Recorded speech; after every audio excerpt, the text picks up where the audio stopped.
सर्वसामान्यांच्या हक्काचा आवाज जागर जनस्थान।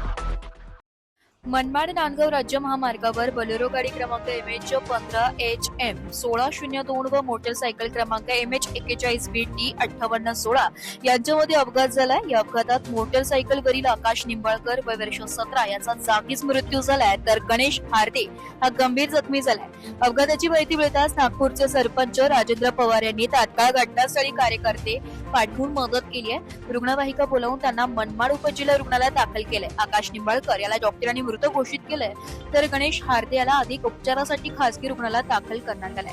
अपघात इतका भीषण होता की घटनास्थळी रक्ताचा सडा साचला होता। 2 दिवसांपूर्वीच नॅशनल हायवे ऑथॉरिटी व सार्वजनिक बांधकाम विभाग तसेच पोलीस व नगरपालिकेच्या संयुक्त कारवाईमधून या महामार्गावरील अतिक्रमण काढण्याचं काम सुरू आहे। मात्र आज पुन्हा अपघात झाल्याने सर्वत्र हळहळ व्यक्त होत आहे। जागर जनस्थानसाठी अमित शेख, मनमाड।